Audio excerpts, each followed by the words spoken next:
Perkenalkan, nama saya Ibu Siti Anisah. Saya di Nasima ini biasa dipanggil dengan Bu Anis. Saya lahir 45 tahun yang lalu di sebuah desa di Kabupaten Grobogan.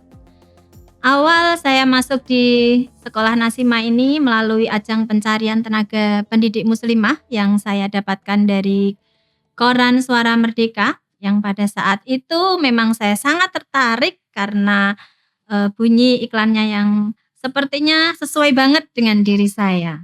Pada saat itu kakak saya sedang menempuh kuliah, eee, belum sampai selesai, kemudian saya bermaksud ingin mencoba mandiri.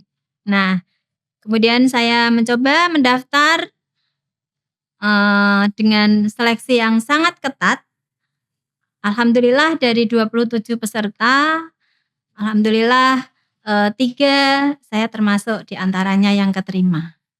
Jadi saya di sini pertama berkarir itu sejak dari lulus SMA pada tahun 1995 dari SMA Negeri 01 Gubuk, dan setelah itu, setelah saya dinyatakan diterima, saya harus mengemban tugas untuk menempuh pendidikan selama 2 tahun di Jakarta.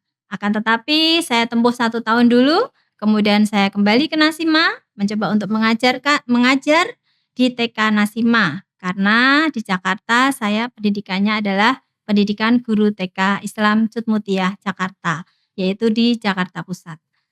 Kemudian setelah 1 tahun mengajar di sini, saya harus kembali lagi ke Jakarta untuk melanjutkan D2, diploma 2. Dan pada tahun 1998 saya lulus, saya kembali mengajar di TK Nasima sambil melanjutkan kuliah S1 di IKIP-PGRI Semarang yang saat ini bernama UPGRIS. Setelah saya lulus, saya dipindah tugaskan menjadi guru SD. Akan tetapi pada saat itu memang sekolah Nasima ini berbeda ya. Jadi unit kami namanya PUD. PUD Nasima itu terdiri dari usia 0 sampai 8 tahun, di mana kita mulai dari daycare, toddler, KB, TK, dan SD kelas 1 dan 2. Dan saya adalah guru TK yang pertama kali ditugaskan menjadi guru SD. Hal yang mungkin terbaru buat saya karena background pendidikan saya adalah TK, tetapi S1 saya psikologi pendidikan. Berkarir di Nasima ini memang sesuatu yang tidak terbayangkan sebelumnya. Karena saya waktu itu ketika lulus SMA, saya sempat ikut PMDK, kalau sekarang namanya SNMPTN, menjadi tenaga kesehatan. Tapi tidak keterima. Nah, sambil menunggu SBMPTN gitu, saya kok akhirnya pesimis. Udahlah, saya ikut ini ajang pencarian tenaga pendidik muslimah ini, dan alhamdulillah keterima, dan orang tua saya kebetulan mengizinkan dan mensupport karena hal ini sesuai dengan background keluarga saya, yaitu keluarga dari Nahdliyin. Dan ini satu-satunya sekolah yang dari kaum Nahdliyin yang modern menurut saya. Jadi saya cocok dan nyaman bekerja di sini.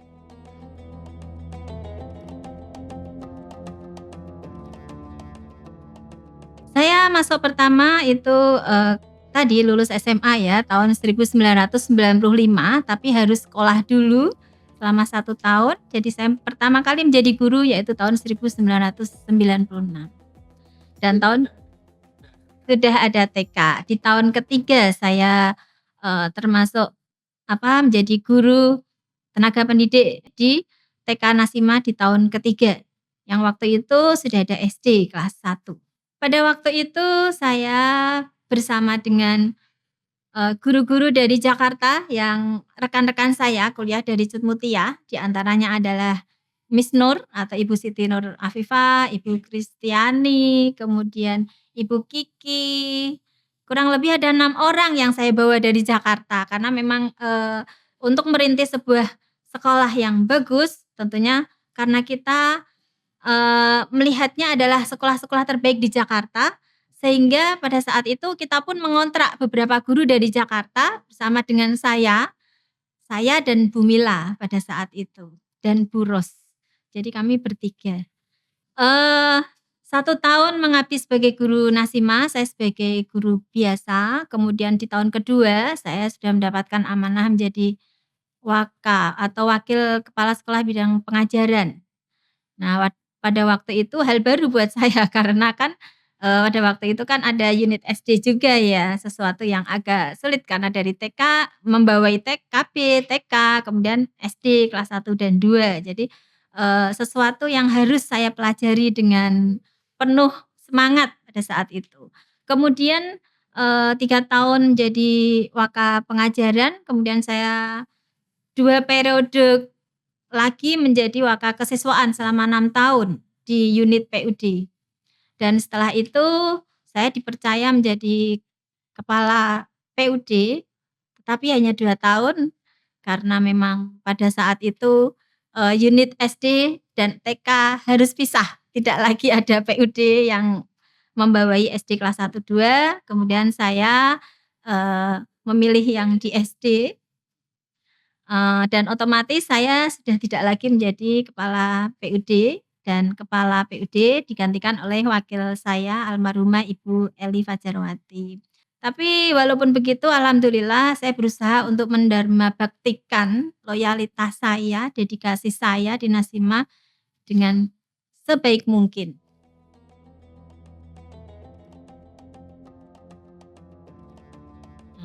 Suka dan dukanya menjadi guru Nasima tentunya karena saya termasuk perintis di tahun ketiga ya. Dulu selama 4 tahun saya sempat mengalami yang namanya dari 4:30 setelah sholat subuh itu harus menjemput anak-anak, kemudian selesai mengajar harus mengantar anak-anak sampai ke rumah karena memang pada saat itu sekolah Nasima berusaha untuk memberikan pelayanan yang terbaik, jadi anak kita jemput, kita antar, jadi bersama dengan guru tidak hanya driver. Kalau sekarang kan sudah tidak memungkinkan karena kalau dulu bapak dan ibu guru semuanya ditampung dalam sebuah asrama dan semuanya masih single, jadi semua itu masih sangat mudah. Memang untuk membesarkan sekolah Nasima ya, sebuah yayasan pendidikan Nasima yang sekarang kita ketahui sebesar ini, itu, penuh dengan tenaga, juga pikiran yang, yang totalitas pada saat itu, totalitas dan tentunya juga loyalitas yang tinggi untuk bisa sebesar ini. Dan alhamdulillah, momen-momen terindah juga ada di Nasima karena saya juga menemukan pasangan hidup di sini yang alhamdulillah langgeng sampai sekarang. Selain itu juga karena saya juga terjun langsung di sekolah Nasima selama kalau dihitung tahun ini saya sudah 26 tahun. Saya merasakan sendiri bahwa sekolah Nasima itu kok saya banget gitu loh. Jadi akhirnya saya mempercayakan pendidikan putri-putri saya, 2 orang putri saya di Nasima semuanya. Kakaknya dan sekarang adiknya di kelas 6. Dari jenjang yang paling rendah sampai yang paling tinggi semuanya di Nasima. Alhamdulillah saya bisa merasakan, anak saya itu berbeda dengan anak-anak yang lain ya. Anak saya sekarang menginjak remaja. Jadi usia remaja pada umumnya bagaimana? Nah, saya bisa melihat karakter anak saya itu memang lulusan Nasima itu memang the best lah pokoknya. Harapan saya karena Nasima itu sudah dirintis, dibangun dengan penuh dengan perjuangan, saya rasa untuk pesan untuk rekan-rekan ya, untuk harapannya ke depannya Nasima semakin maju. Tentunya kita juga harus menjadi sebuah sekolah yang bisa menginspirasi sekolah-sekolah lain ya di Indonesia, tidak hanya sekolah Islam, tapi juga sekolah nasional dan sekolah-sekolah lain. Kita tahu bahwa Yayasan Nasima ini sebuah yayasan pendidikan yang selalu terdepan dalam, mendapatkan, perkembangan dunia pendidikan.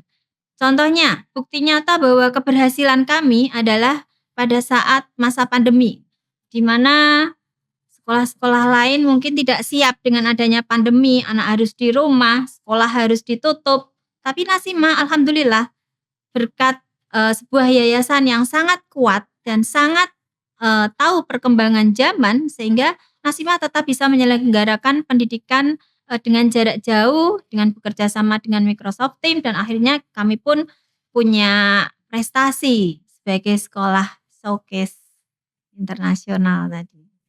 Iya, pada saat itu, ya pada saat sebagai kepala sekolah saya pernah mengikuti yang namanya tugas kepala sekolah itu kan sering sebagai narasumber ya, narasumber di tingkat kecamatan, di tingkat Dabin, dan juga, sebagai narasumber di sebuah radio dan juga menulis artikel. Kalau untuk prestasi saya ya pernah mengikuti lomba kepala sekolah, tapi mungkin masih di tingkat kecamatan ya.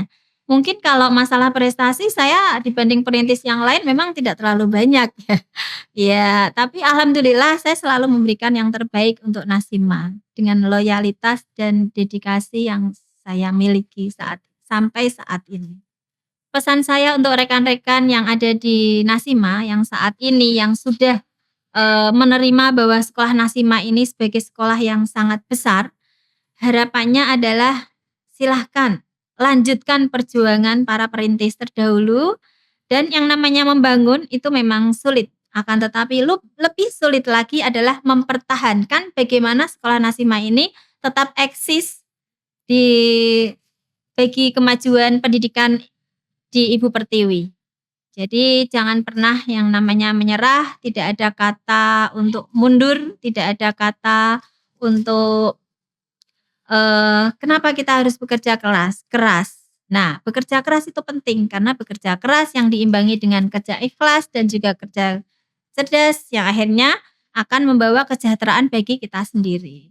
Dan insya Allah yang namanya bekerja di dunia pendidikan, kita tidak hanya mendapatkan, eee, kebahagiaan dunia, tapi juga insya Allah kita akan mendapatkan, kebahagiaan di akhirat. Karena apa yang kita berikan saat ini merupakan amal jariah kita yang insya Allah pahalanya akan selalu mengalir.